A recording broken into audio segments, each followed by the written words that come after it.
Welcome to your ETUlay online tutorial program. Tayo ay naglakbay sa nakaraang semester na puno ng pagkatuto at paglago.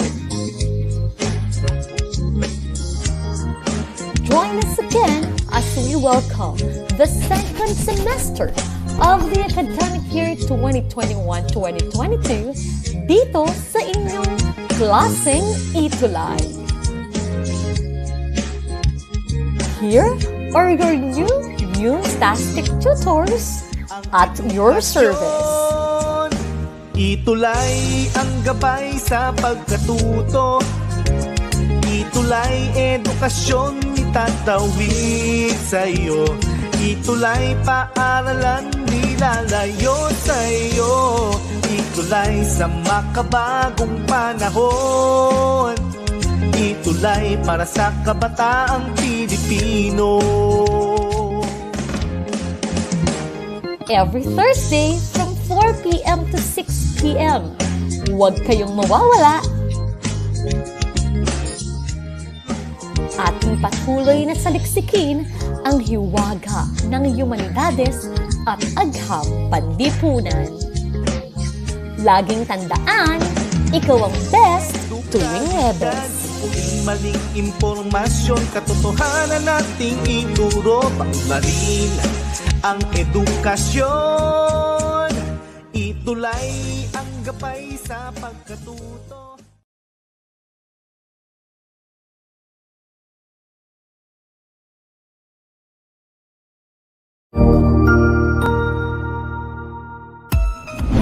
Mabuhay! Good day to all! I am your tutor Madge. Welcome to ETUlay.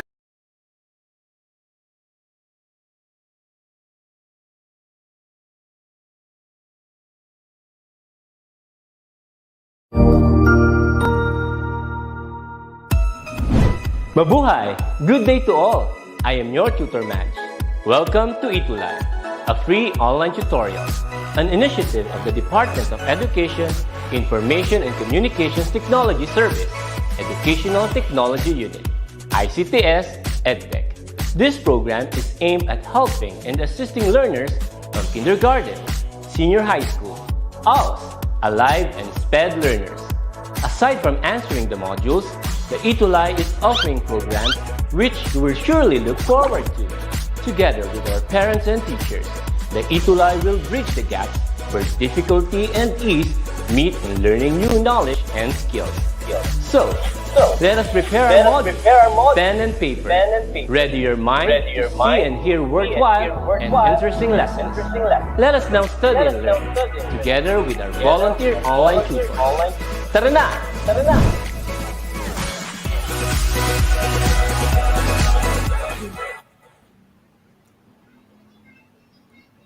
Hello, good afternoon, ETUlay tuties. Welcome to DepEd ETUlay online tutorial. We are in Philippine Politics and Governance, Module 4, Power, Authority, and Force, Quarter 3, Week 4. And I'm your tutor ka from SDO Valenzuela. I am Choto Ron from SDO City of Bogo. Laging tandaan, ikaw ang best tuwing Huwebes. Okay, here in Philippine Politics and Governance, every Thursday, 4:40 to 5:20 p.m. Hello, Tutor Rom. Hi, Tutor Ka. Okay, before we start, let us introduce our tutor of the week. Who is it, Tutor Rom? Okay, our tutor of the week for the second time is Mr. James Maswangat from City of Bogo Senior High School. He is a grade 11 student from Humanities and Social Sciences. Okay, congratulations, James Maswangat. Congratulations, James Maswanga. Okay, and we would like to invite all our ETUlay tuties to participate in every episode that we have. And invite your friends as well. So all of us will learn new things together every Thursday here in Philippine Politics and Governance. And now, to review our previous session, carefully read the following items. Write the letter of the correct answer. Are you ready, ETUlay Cuties? Let's begin. It gives an absolute power to the leader of a certain country in which his rule cannot be questioned by his subjects, and the latter must submit to his absolute authority. Letter A, anarchism. Letter B, totalitarianism. Letter C, socialism. Letter D, communism. Okay, ano kayang sagot ng mga cuties natin?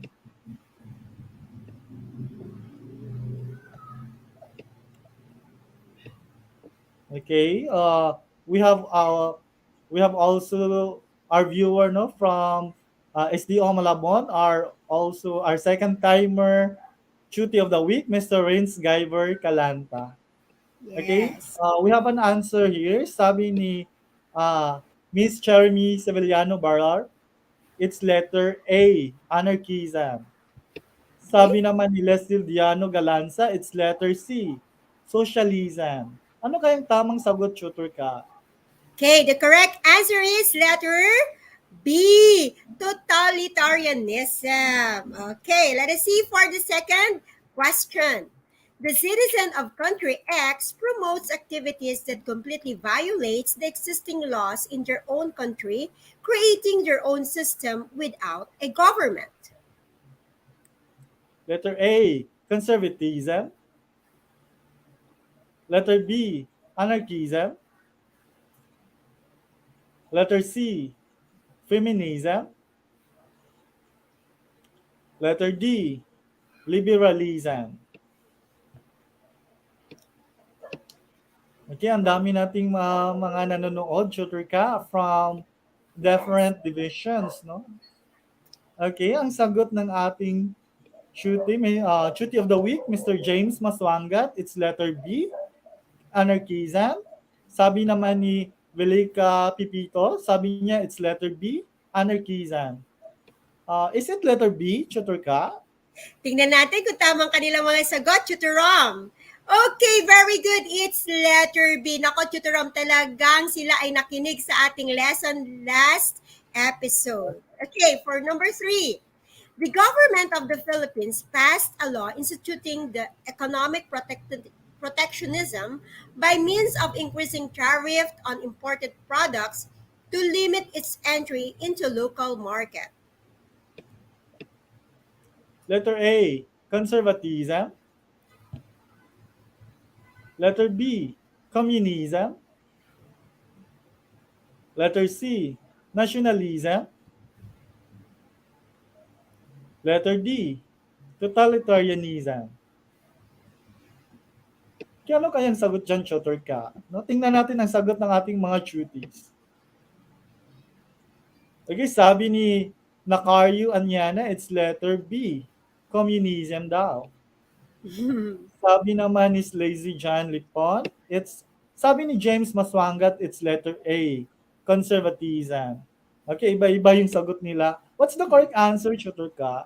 Tingnan natin, okay? It's letter C, nationalism. Okay. Ba't kaya letter A? Diba? Medyo na-confuse sila doon. Okay, let's see for the number 4. The government of the Philippines passed a law instituting the economic protectionism by the means of increasing tariff on imported products to limit its entry into local market. Tingnan nga natin to. Ay, gaya din niya. Same question ata yun ng number 3. Okay, yeah. So let's jump into the next question. Okay? Okay, that's the last pala. Nako, na-excite naman tayo dito. So, before we start with our new lesson pala, Tutorom, before we forgot, we would like to remind our ETUlay cuties, okay, that every week we will have our cutie of the week. It means that this is the cutie that participated well during our episode. katulad ngayon, di ba? So, the more that you participate in us during our discussion is namimili talaga kami nung talagang very active, di ba, Tutor Rom? Tama po ba? Yes. Tama dyan, tutor ka. I-feature natin yung pinaka-participative na duty. And at the I-feature same din time, natin yung school nila at saka yes, yung division nila. yes. And at the same time, we also have your assignment every week. At hindi po namin yung nakakalimutan. Kung makikita po natin yung first episode natin, we already posted somebody who made the assignment. Di ba, Tutor Rom? Yes, oo. So Yung with that, infographic ata yun yung first assignment natin. yes, opo. So with that, we would like to invite our tutors to send in your assignments to us. Di po ba, Tutor Rom? We encourage you to send your assignments to us and malay nyo kayo yung ma-feature sa aming mga episode. Now, listen, sabi nila, Teacher, bakit anong meron sa head ni ni Tutor Rica at ni Tutor Rom? We are celebrating Women's International Month. So, this is what na-explain ko na to last episode. So this is all about women's resilience to the what we call social engagement. So yon. So let's go on with our pre-activity. Ano kaya ito? Okay, carefully evaluate and analyze the picture. Guess if what specific word best fits the theme of each photo show. So ready na, ETUlay Chutis? Here we go. Tutor Rom, pa-explain po ng pictures. Yeah, I think the first picture parang solar energy. Tapos yung second picture parang start button ata yan. No? Ikaw, tutor ka, ano bang mga nakikita mo dyan? Yes, I think yung third picture, it's all about nuclear power plant. And the last picture is parang si Superman. Nako, parang merong Parang may sumagot na chuti. No? Ang sagot ni Joseph Bulaklak, sabi niya power. Sabi naman ni Raina Mariel, power. Is it power, tutor ka? Tignan nga natin kung nakuha ng ating cuties. Very good. It's power. Ang bibilis, di ba? Kasi nakita na nila Superman, di ba? Next. Keep on coming, cuties. Eto, Tutor Rom. Parang financial graph. At saka yung second picture, parang stock market. Yun ang tingin ko. Ikaw, tutor ka, ano ba yung naiisip mo dyan sa ibang pictures? Ako, Tutor Rom, it's all about percentage, discount, di ba?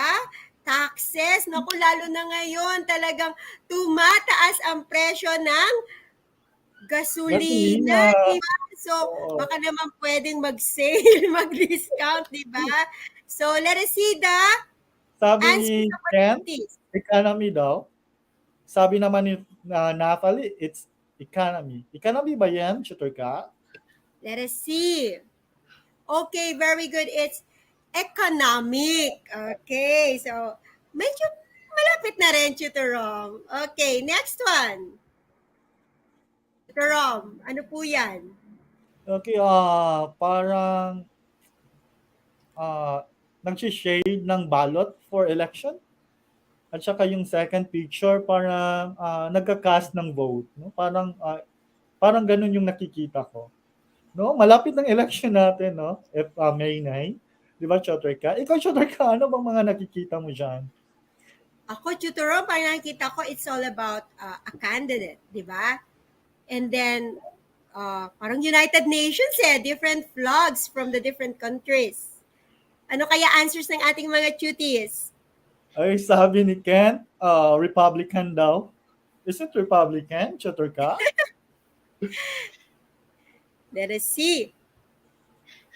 It's political. Medyo malapit na yung Republican, di ba? It's a political party, tama ba? We will go to that discussion. So, Ken, medyo advanced ka na. Medyo advanced. Next. Tutor Rom. Okay, parang they were chatting or they were sharing ideas. No? Tapos sa second picture, I think, nagko-consult yung mga matatandang tao. Parang it's a council, parang ganun. No? Ikaw, tutor ka, ano ba yung ibig sabihin ng dalawang picture sa ibaba? Ako, Tutorom, siguro it's all about gathering, socializing, di ba? Parang sharing of, exchanging opinions. Ano ang ating answers ng ating mga cuties, Tutorom? Sabi ni Renz, yung duty of the week natin for the second time, sabi niya, ideas daw. Is it ideas, tutor ka? Sige nga, tingnan natin kung ideas yan. Let us see. It is social. Okay, si Kent, sabi ni Kent, socialism. Ito si Kent, no? Either advanced or another concept siya. Di ba? Next. Tutorom. Hmm, parang army, no? Grupo ng mga sundalo. Tapos ang second picture, parang barricade ata. No? Parang it's a something relates to security. No? Parang ganun yung pananaw ko sa picture na yan. Ikaw, tutor ka, ano ba yung ibig sabihin ng picture sa ibaba? Tutorom is all about royal guards, di ba? Hmm? So parang it's all about power. Tingnan nga natin ang sagot ng ating mga cuties. Sabi ni Dana, ideology daw. Is it ideology? Sabi naman ni Renz, protect daw. Is it protect? Ano ba yan, tutor ka? Okay, let us see. It is all about military. Okay. So ano kaya ang connections ng mga to sa ating discussion for this afternoon? So, before we start with our proper lesson, let us do our objectives. At the end of this session, the tutor should be able to understand the nature of power. Explain the sources and types of powers, and write a poem that shows understanding of how power works and can be observed in one's life. Okay, so nakita po natin, it's all about power. Tutorom? Okay, we would like to thank SDO Manila for allowing us to use your module for this week, no, for Philippine Politics and Governance. Maraming maraming salamat po, SDO Manila. Okay, Tutorom, I would just like to acknowledge Tutor Melchor Jamsay from Aliaga National High School. Actually, Tutorom, meron po akong mga students from Aliaga National High School na talaga naman pong very participative rin sila sa ating lesson. Okay, so siguro next episode I will get the names of the students from Aliaga National High School. So, thank you po for joining us this afternoon. Now, we go on with our Module 4, Power, Authority, and Force. Kung makikita po natin dyan sa ating picture, it's all about what? It is a hand fist. And we discussed that one last episode regarding the ideology of certain, kung ano yung nakikita ng tao and how the people in a community behaves and forms their norms. Tingnan po natin ito. So, Tutor Rom, it is all about power. And with that, I would like to start. What is power? It refers to the ability to influence the behavior of others with or without resistance. Tandaan po natin sa Tagalog, ano ang power? Ito ay ang puwersa. Tinatawag ng iba, it is what? It is kapangyarihan, di ba? Okay? So, when we say power, it is the ability to act, di ba? It is about act or produce an effect. Pag may kapangyarihan ka, titingnan natin, merong epekto yung kapangyarihan na yan merong reaction. So, it is the power to change things. Pag merong kapangyarihan, may nagbabago. Yan po ang tinatawag na power. It refers to ability to influence. Okay? And we have the types of power. What is the first type of power, Tutor Rom? Okay, the first type of power is economic. It refers to the ability to control events by virtue of material advantage. So it is based upon the relationship of the modes of production and conditions in the labor market, distribution of resources, social hegemony based on wealth and the likes. Okay, if we would trace back our history, no, in the Philippine history, it's not lacking in abundance of this classical struggle of hegemony between the elites and the masses. Okay, take note that in our history, Andres Bonifacio raised arms against the Spaniards, hoping to finally own the lands that they tell after gaining independence. Okay, so it is due to the fact that the establishment of the Philippines as a Spain's colony was threatened by either connivance with them to rule over the masses, the connivance between the elites and the Spaniards. Hence, the accusation of economic power had always been synonymous with political power in the Philippines. Ganun naman talaga, tutor ka, di ba? In reality, if you have wealth, parang may power ka na rin. So that's what happened in our history, no? Yung mga Spaniards, parang they rule over us because they own the resources, no? So that is one type of power, economic power. Okay, tutor Yes. ka? Yes, that is economic power. And another type of power is what we call social power. It is based upon community opinion, family position, honor, prestige, and patterns of consumption and lifestyle. So very basic, no, Tutor Rom. It's all about your position in the society. Diba? That is what we call social power, the control or influence to other people on the resources or members of a society.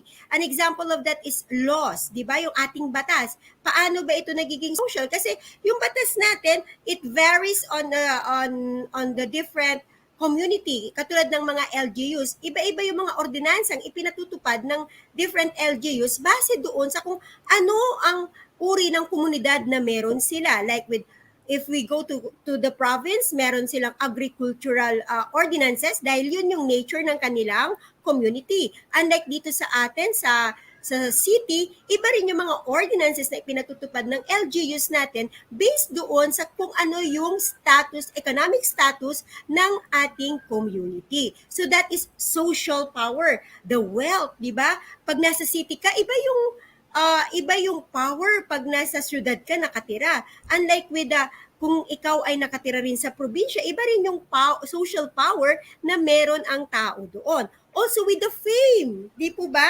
Pag nasasabi nga na, sila ay galing sa syudad, iba yung tingin ng tao at nagkakaroon ng what?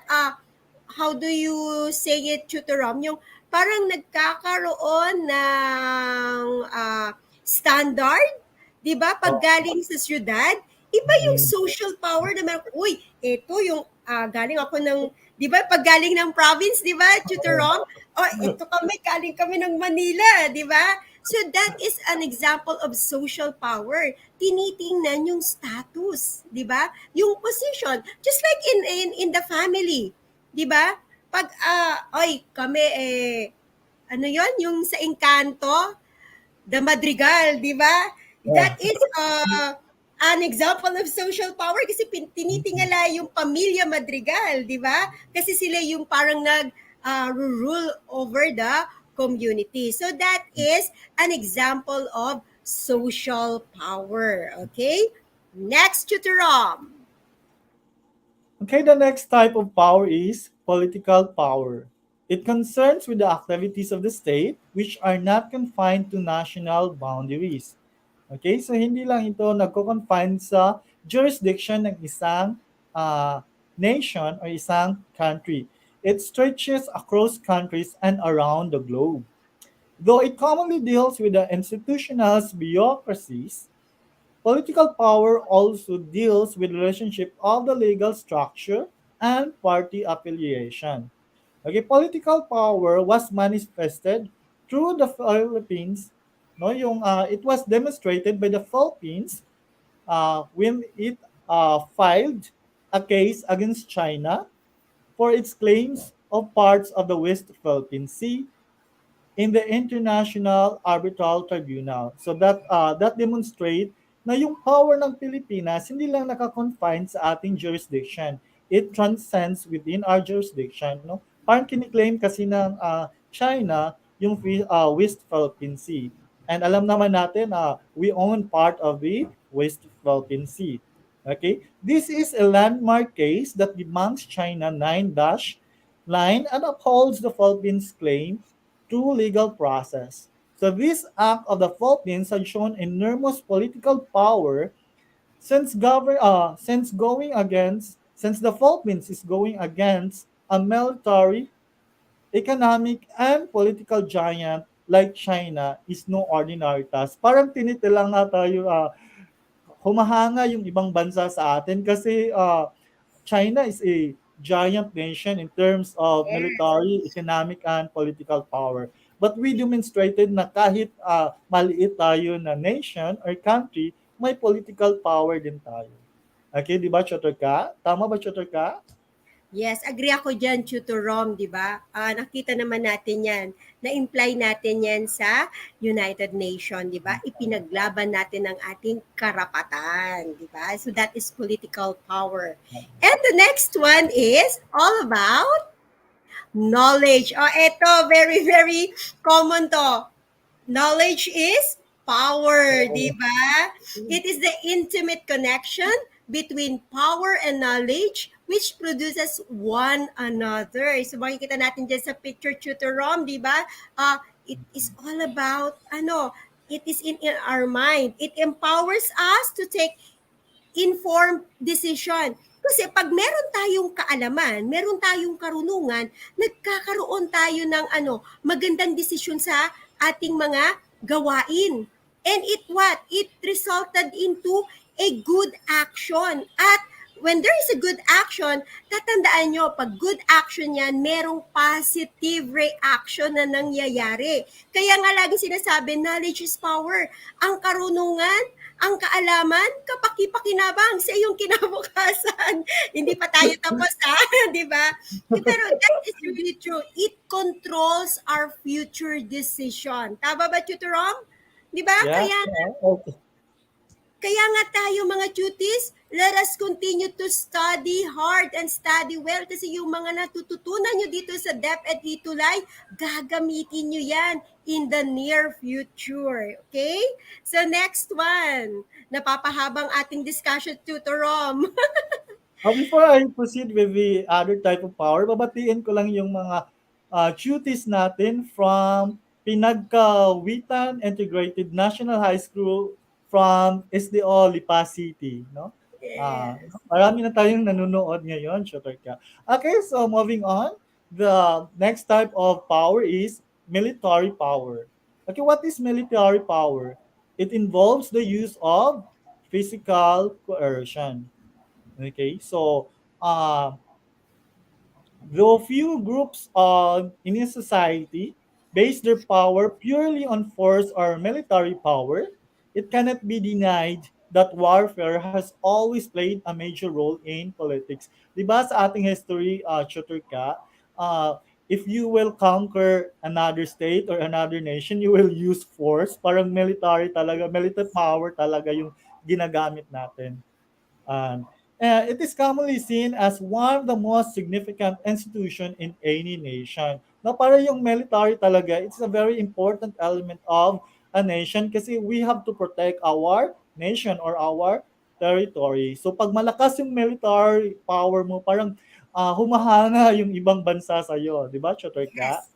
Okay? So when political institutions are in chaos, no, kunwari gaya din sa atin, no, or uh, in Thailand, no, when there is a chaos and the collapse of the government, which can lead to anarchy is inevitable, no, if there is chaos, no. Na-discuss natin yan yung anarchism, di ba, Choterka?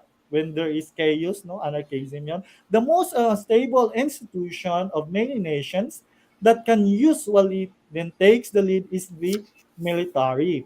No, para pag may chaos, yun talaga ang parati nating nakikita. Pag may chaos or may kaguluhan sa isang bansa, the military will take control of the government. No, magmama-martial law talaga yan. No, so that is how important the military. So take for instance the case of Thailand. When due to the political instability, the military took the government and ruled in the form of junta to save the nation from further chaos. Di ba, grabe talaga yung power ng military shooter ka, di ba? Sa atin nga parang takot na takot tayo pag may military, like for example, may curfew tapos military ang nagbabantay, tapos di ba natatakot talaga. So we follow the protocols talaga pag may military deployed, no? Di ba, Chotorka? Okay, what another types of power pa ba, Chotorka? Yes. May dagdag ko lang, ano, may I add to Rom regarding the military power.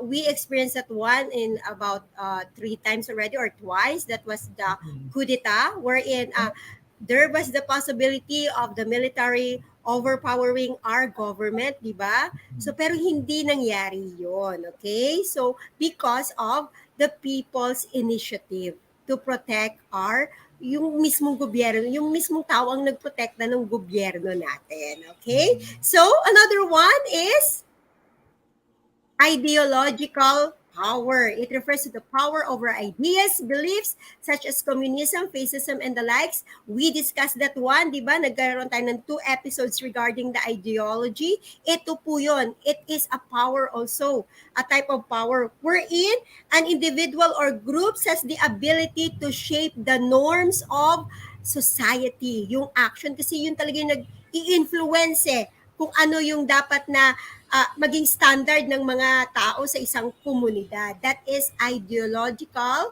power. Okay?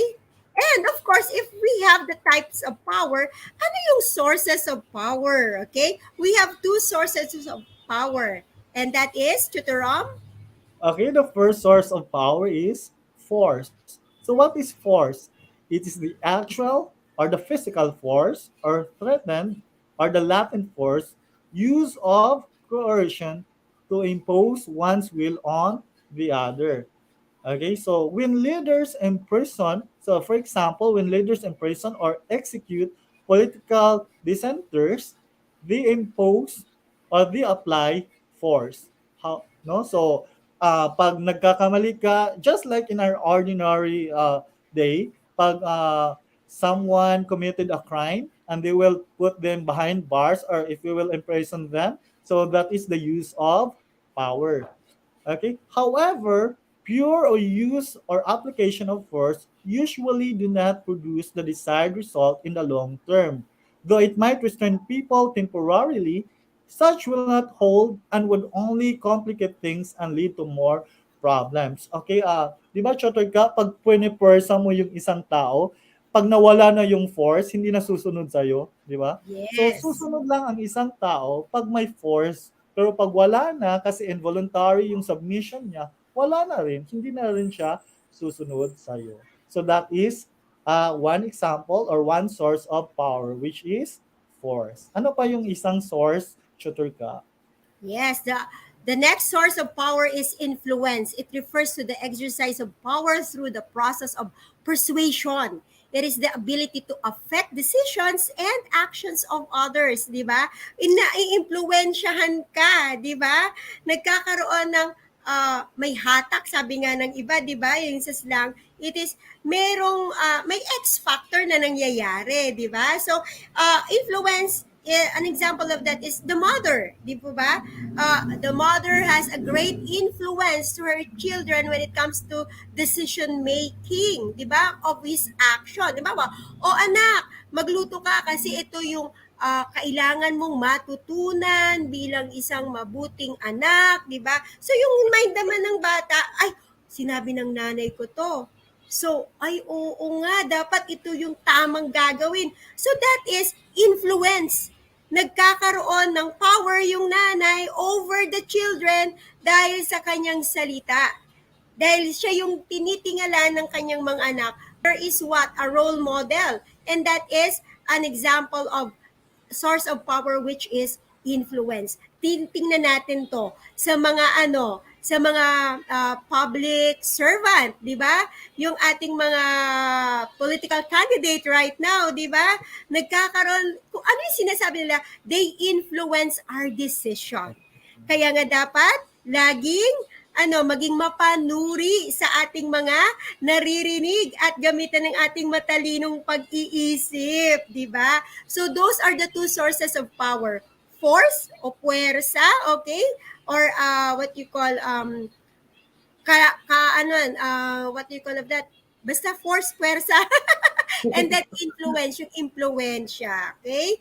Next, we go to authority. Kung Next may we go power, to, may authority. Di ba, Tutor Rom? yeah. Okay, what is authority? So when we say authority, it what? It refers to, Tutor Rom? It refers to the power that has been institutionalized and is recognized by the people over whom it is exercised. Okay, so as a form of a legitimate power, so since it is recognized by the people and it is a exercise, it is a legitimate power. It is established to make decisions and order the actions of others. Okay, so legitimacy means, or legitimate power means that those subjects to a government authority consent to it, no, so hindi sila punipersa but they give their consent just like us, no. So sa ating bansa in the Philippines, we submit ourselves to the legal authorities because we recognize that the authorities is a legitimate power. So as an agreed upon legitimate relationship of domination and subjugation, any decision and carrying out of that decision made through legitimate channels of the government falls within the realm of the authority. So, kunwari, just like in the Philippines, no, pag may ginagawang batas or the Congress would enact law, then we will submit ourselves to abide and obey the laws, no, that we have enacted. So that is an example of authority. No, because we recognize that the Senate or the Congress has a legitimate power to create and enact laws, and that since we are subject to the laws that they were enacted, then we are compelled or mandated to abide the laws. So that is the authority. Okay. Yes. So that is authority. And we have the different types of authority. The first one is the traditional. It refers to the legitimate power conferred by custom, tradition, belief, and accepted practices. Okay? Just like an example of it is the what? The monarchy in Europe. Okay? The hereditary nobles.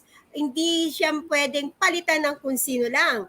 It is what? With linkages or lineage of the blood queen, di ba? So, from Queen Elizabeth, sino yung susunod? It is Prince Charles kasi yun yung anak niya. Hindi siya basta pwede palitan ng kung sino lang.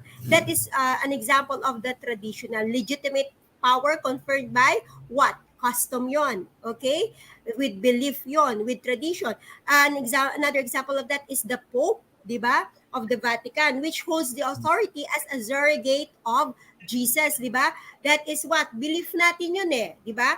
Pag nakita natin si Pope, it represents what? The holy of characteristic of Jesus Christ. So traditional yung klase ng authority na meron siya, di ba? So makikita natin yan sa Pope kahit saan siya pumunta, he is being what? He is being respected. The full respect is on the Pope. So that is a traditional authority. Next one, Tutor Rom. Okay, the next type of authority is the legal rationale. It is established in law or written regulations that determines how a given society will be govern. So this is commonly exercised in workplaces, schools, and other institutions. So in legal rationale, the leaders derive their legal authorities from written rules and regulations that were enacted by the proper authorities. So kung sa traditional, it was by hereditary succession, in legal rationale, the powers or the succession is written or based on the law. Okay, so for example, sa Philippines, no, the authority in the Philippines, the powers of the president and the succession in government governing the Philippines are specifically enumerated in our constitution. Okay, so the powers of the president are enumerated or provided in Article 7 of the 1987 Philippine Constitution. So yung source ng power ng ating mga leaders ay nanggaling sa ating mga laws, okay? Sa ating mga uh, statutes that was enacted by the House of or by the Congress. Yun ang legal rational type of authority. Okay, is there another type of authority, Chaturka? Yes, meron pa po, Tutor Rom. And the last one is the charismatic.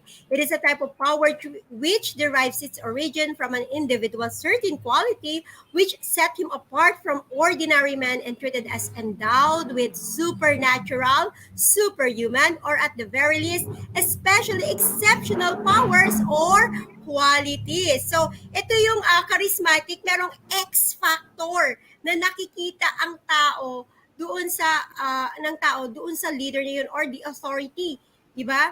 So, an example of that is Martin Luther King, okay, during the 1955 wherein he influenced, okay, nagkaroon siya ng influence doon sa mga tao fighting against the racism, the civil rights of the colored people, okay? Another one is Winston Churchill. Okay, he led the Britain to what? To succeed during the Second World War. At isa sa pinaka-famous quote ni Winston Churchill is never surrender. Yan po yung original that was the one originated nung never surrender. Kaya it's very famous and very charismatic kasi hindi nila yun nakita sa ibang tao eh.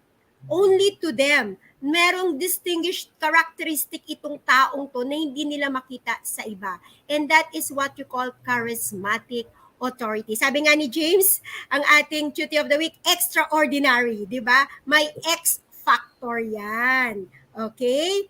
Next, we have, ano tayo, okay? Napapahaba. We go to our post-activity. Tutor Rom? Carefully read the following items. Write the letter of the correct answer. So let us see. Number 1, according to Max Weber, there are 3 types of independent and equally important power. Which of the following is not among Weber's 3 types of power? Letter A, economic power. Letter B, military power. Letter C, political power. Letter D, social power. Okay, which of the following is not the type of independent and equally important power according to Max Weber? So ano bang sagot ng mga duties natin? Okay, sabi ni Louis, it's letter A, economic power. Okay, is it economic power, Chaturka?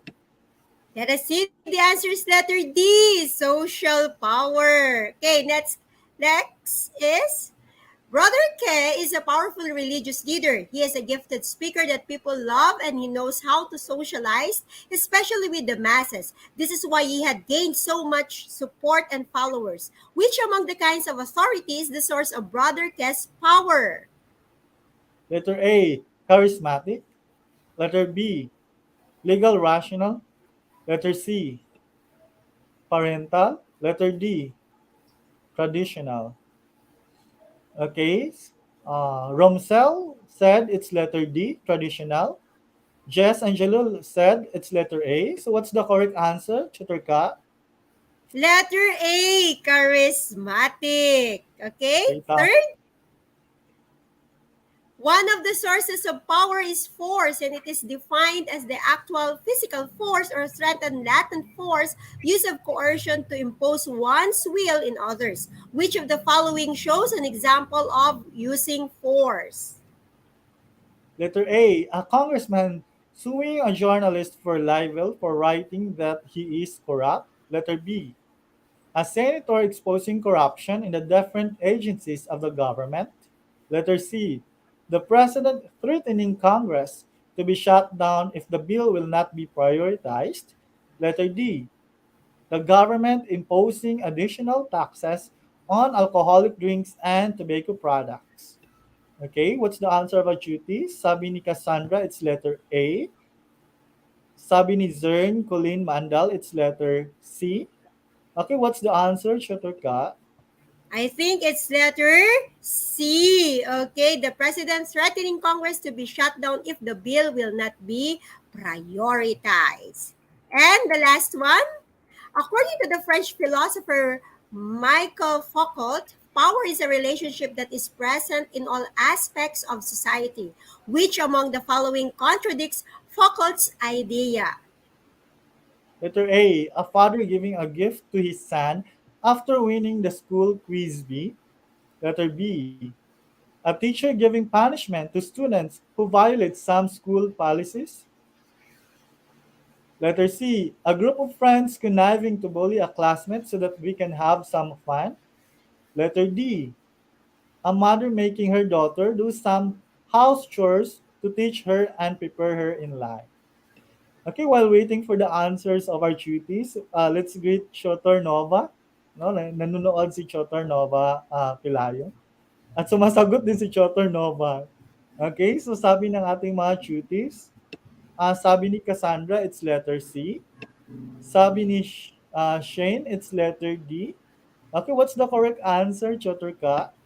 It's letter A, a father giving a gift to his son after winning the school quiz bee. So nakita naman natin yung ating mga tuties is very active. Tutor Rom, for our assignment. Okay, for their assignment, you can send your assignment to our Facebook accounts, no? My Facebook account at saka Facebook account ni Chotor Ka. Okay, so your assignment is to write a poem that shows understanding of how power works and can be observed in one's life. Okay? Tutor Ka? So keep on sending those assignments and we welcome it. So with that, these are your tutors for second quarter in Humanities and Social Sciences. And with that, I am Tutor Ka, saying kaalaman, karunungan, kapaki-pakinabang sa iyong kinabukasan. And I am Chotor Rom, saying that if you want to learn, just roam around. And with that, I'm saying Diyos mabalos sa indugabos. Daghang salamat kaninyong tanan. Up next, Tutor Janine and Chotor Edson for Pulso ng Kabataan. Paalam! paalam!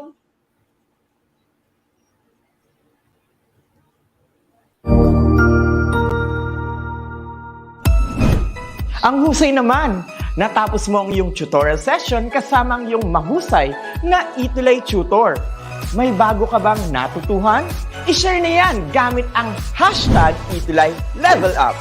Huwag aalis ha dahil may susunod pang programa na pwede mo ring panoorin at salihan dahil naghihintay na ang iyong mga tutors. Happy learning dito sa ETUlay!